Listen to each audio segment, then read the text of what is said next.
Welcome back friend. तो स्वागत है एक बार फिर से हमारे education channel Vidya Vihar competition classes में। और चक्रवृद्धि ब्याज के कुछ खास ऐसे प्रॉब्लम्स लेकर आया हूं जिसके लिए लगातार स्टूडेंट्स से मुझे रिक्वेस्ट आती रहती है और ऐसे सवाल को बनाने की इजी लॉजिक के बारे में बार बार स्टूडेंट्स बात कर रहे हैं। आज मैं आप लोगों को ये जो बोर्ड पर आप लोगों को सवाल दिख रहा है कि कोई धन चक्रवृद्धि ब्याज पर 2 वर्ष में 8,000 और 5 वर्ष में 27,000 हो जाता है तो मूलधन क्या होगा। देखिए ऐसे सवाल में अक्सर स्टूडेंट उलझते हैं क्योंकि ये थोड़ा सा जटिल टाइप का सवाल होता है, लेकिन ये सवाल उतना भी जटिल नहीं है जितना स्टूडेंट्स इसको समझते हैं, लेकिन इसके सही प्रोसीजर को समझना बहुत ज़रूरी है। तो स्वागत है दोस्तों हमारे चैनल पर। आज इस वीडियो में मैं आप लोगों को ऐसे सवालों को सॉल्व करने के लिए खास लॉजिक बताने जा रहा हूँ, तो वीडियो में अंत तक बने रहिएगा। और एक रिक्वेस्ट है कि हमारे चैनल को सब्सक्राइब कर लें, साथ ही वीडियो को अधिक से अधिक शेयर करें ताकि हर ज़रूरतमंद स्टूडेंट्स को इसका लाभ मिल सके। तो चलिए यहाँ पर शुरुआत करते हैं आज इस तरह के प्रॉब्लम्स को सॉल्व करने का। और सबसे पहले मैं आप लोग को बता दूं कि जब भी इस तरह के सवाल होते हैं इसमें आपके 2 तरह के कंडीशंस होते हैं। पहला एक कंडीशन ऐसा होता है कि कोई धन 0 से 2 वर्ष में, फिर 2 से 2 वर्ष यानी अगले 4 वर्ष, यहाँ से 4 वर्ष का मतलब हो गया कि फिर अगले 2 वर्ष के लिए। ऐसा होता है जब दोनों साइड इक्वल ये समय दिया गया हो तो पहला कंडीशन वो होता है। जैसे आप यहाँ देख रहे हैं कि कोई धन 2 वर्ष में 8,000, लेकिन फिर 5 वर्ष में यानी कि फिर 2 साल के बाद यहाँ अगला 3 साल हो जाता है। लेकिन यहाँ पर एक कंडीशन वो होगा जैसे कि शुरू का 5 साल और फिर 5 साल, यानी अगर दोनों टाइम इंटरवल अगर सेम दिया होता है तो वो एक अलग कंडीशन है। तो यहाँ पर मैं आपको एक क्वेश्चन समझाता हूँ। अगर आपके पास एक ऐसा क्वेश्चन आ जाए कि कोई धन 2 वर्षों में, है ना, 2 वर्षों में ये 650 और 4 वर्षों में ये 676 रुपया हो जाती है, तो दर और मूलधन ज्ञात करें। ठीक है, तो ये देखिए ऐसा सवाल है। तो यहाँ पर आपका क्या है, देखिए 2 वर्ष, पहले 2 वर्ष में ये मान लिया हमने P रुपया रखा तो ये हमारा P रुपया ये 2 साल में 650 हो गया और फिर अगले 2 साल में ये 676 हो गया। तो यहाँ पर हमने क्या धन रखा होगा, तो यहाँ पर अब हमको ये समझना है। देखिए ये बेहद ही आसान होता है, खासकर चक्रवृद्धि ब्याज में ये बेहद ही आसान है। चक्रवृद्धि ब्याज को लोग भले ही इसको हार्ड समझते हैं लेकिन ये आसान होता है। तो मैं अब बताता हूँ कि कैसे हम लोग अब इसका वैल्यू हम लोग फाइंड करते हैं। तो सबसे पहले हम लोग क्या करते हैं कि इस दोनों का हम रेशियो निकालेंगे कि 650 से ये कितना गुना अधिक हो रहा है। तो यहाँ पर हम देखते हैं कि 676 बटा कर लेंगे हम 650, इसको हम लोग कटा दे तो 13 पचे 65 50, 13 पचे 65, 13 दूनी 26, फिर 13 से हमने इसे 26 बार में और 2 से 26 और 2 से 25 बार में ये कट गया, यानी कि 26 बट्टे इससे 26 बट्टे 25 गुना ये ज़्यादा है।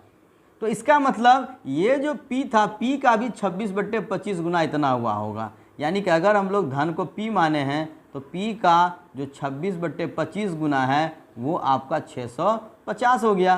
तो 13 दूना 26, 13 पचे 65, 2 से ये हमारा कट गया 25 टाइम में, तो P बराबर हमारा हो गया 25 गुना 25 625।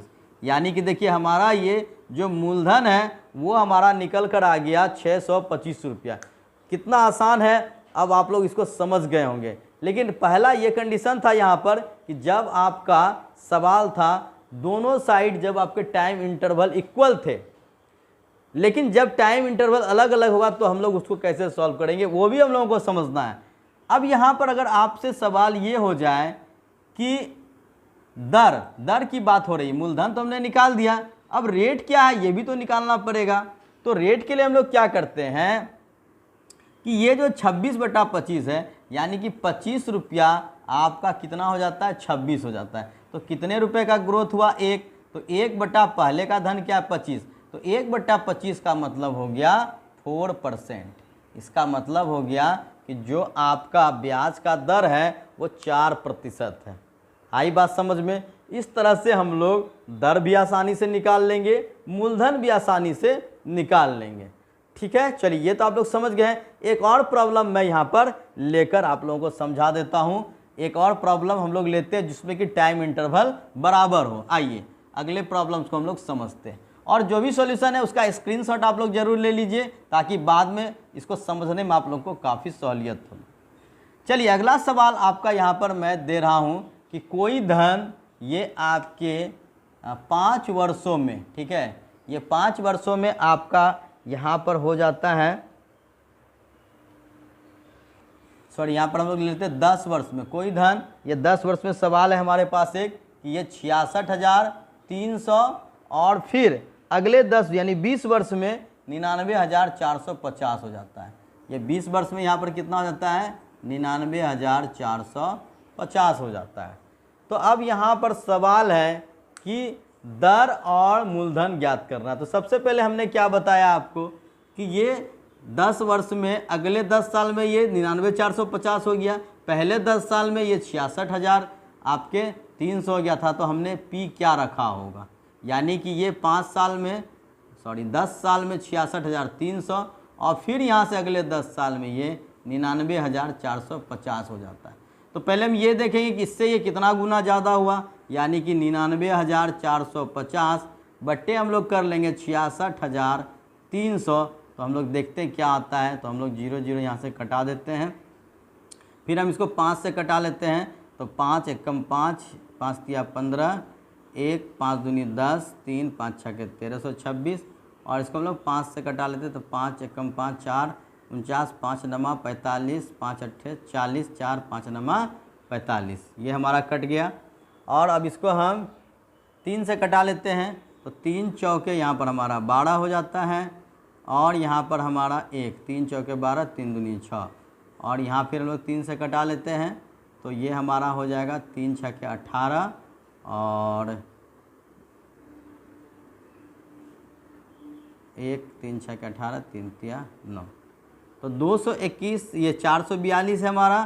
तो ये हमारा कितना हो गया, 221 दूनी 442, 221 तिया 363, यानी ये हमारा 3/2 हो गया। ठीक है, 3/2 गुना हो गया। अब यहाँ पर हमारा जो P होगा उसका भी 3/2 गुना होके ये 66,300 हुआ होगा। तो 3 से हम इसको कटा देते हैं तो 22 यानी 22,100। तो P 22 दूनी 44,200 रुपया यहाँ पर हमारा स्टार्ट में ये रहा होगा 44,200। और अब यहाँ पर अगर हम लोग रेट की बात करेंगे तो हमारा जो धन है वो 2 से 3 हुआ है।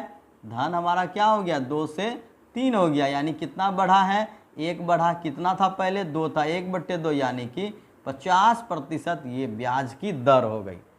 तो उम्मीद है कि आप लोग इस चीज़ को अच्छे तरीके से समझ पा रहे होंगे कि हम लोग कैसे इस तरह के सवाल को सॉल्व करते हैं कि जब कोई धन 10 वर्ष में 66,300 और 20 वर्ष में 99,450 हो गई तो वो धन क्या था, यानी शुरू में क्या था जो कि 10 साल में ये इतना हो गया और 20 साल में इतना हो गया, और उस रेट क्या था जिस रेट पर ये पैसा आपका इतना ग्रो कर रहा है।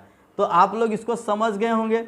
अब हमारा ये टाइप आता है जहाँ पर कि हमें समय का इंटरवल अलग अलग दिया गया हो। तो आइए दोस्तों देखते हैं, ये भी काफ़ी आसान ही है, इसमें भी कुछ खास प्रॉब्लम नहीं है। समझते हैं इसको अब हम लोग कि इस तरह के सवाल को हम लोग कैसे बनाएंगे जहाँ की टाइम इंटरवल अलग अलग दिया गया हो। आइए, तो यहाँ आपने अगर कोई पैसा P रखा है तो ये P आपका 2 वर्षों में 8,000 हो जाता है और ये पैसा आपके 3 वर्षों में 27,000 हो जाता है। अब हमें यहाँ पर मूलधन भी ज्ञात करना है और दर भी ज्ञात करना है। तो जब अलग अलग इंटरवल हो तो यहाँ पर हम लोग क्या करते हैं, देखिए इसमें बाद वाला हमारा इंटरवल कितना है, 3 वर्ष का, यानी ये 8,000 का 3 साल में ये 27,000 हुआ। तो यहाँ पर हम लोग देखते हैं क्यूब रूट करेंगे, 8,000 का क्यूब रूट और 27,000 का क्यूब रूट हम लोग इस तरह से करते हैं। तो यहाँ पर 8,000 आपका 20 का क्यूब रूट हो जाएगा और 27,000 30 का क्यूब रूट हो जाता है, यानी कि ये आपका हो गया 2:3। कहने का मतलब अगर आपका 2 रुपया था तो ये बढ़ के आपका 3 रुपया हो गया। इसका मतलब है कि ये आपका रेट क्या हो गया, 1 रुपये ग्रोथ किया कितने पे, 2 पे, इसमें भी आपका रेट हो गया 50%। अब यहाँ पर सवाल है कि मूलधन क्या है। तो मूलधन क्या है, हम लोग इसको कैसे निकालेंगे। तो यहाँ चूंकि तो आपका दोनों साइड इक्वल तो नहीं है, चूंकि ये 3 साल पे था, ये 2 साल पे था, इसलिए सेम आपका मल्टीप्लिकेशन तो नहीं होगा। इसलिए हम लोग यहाँ पर क्या करेंगे, देखिए 50% मतलब 1/2। अगर आपने धन रखा है, हम लोग को अब ये निकालना है कि 2 साल में 8,000 हुआ तो शुरू में क्या था। तो अगर हमने धन रखा 2 तो अगले साल ये 3 हो जाएगा इस रेट से। फिर हमने दूसरे साल में जो हमारा 2 है वो 3 हो जाएगा। इस हिसाब से अगर हम इसको 2 साल के लिए रखते हैं तो 4 रुपये का हमारा 9 रुपये हो जाता है। यानी कि शुरू में अगर 4 रहा होगा तो अभी 9 हो गया। तो अभी अगर ये 8,000 है, 4,000 9 का वैल्यू कितना है, 8,000 है, तो 4 का वैल्यू क्या होगा। तो 4 का वैल्यू यानी ये 9 से 8,000 कितना गुना ज़्यादा है, 8,000/9। तो इसको हम लोग कर लेंगे 8,000/9 गुना, यानी कि 8 चौके 32,000/9। तो इसका हमारा वैल्यू कितना आ जाएगा, 9 तिया 27, 0, 9 चौके 36, 9 पचे 45 हो जाता है, 5 पे 0, 9 पचे 45, 9 पचे 45 पॉइंट। ये देखिए यानी लगभग 3,555 रुपया मूलधन हो गया। 3,555, 2 साल में आपका 8,000 हो गया और फिर आपके 3 साल में वो 27,000 हो गया। तो रेट 50% और P 3,555। उम्मीद है कि आप लोगों को ये लॉजिक समझ में आ गया होगा और इस तरह के सवाल को अब आप आसानी से बना पाएंगे।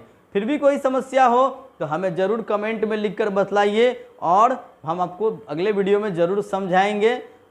तो आज के क्लास में बस इतना ही और सभी से रिक्वेस्ट है कि ज़रूर चैनल को सब्सक्राइब करें और वीडियो को शेयर करें। मिलते हैं एक और क्लास के साथ, तब तक के लिए गुड बाय। जय हिंद, जय भारत।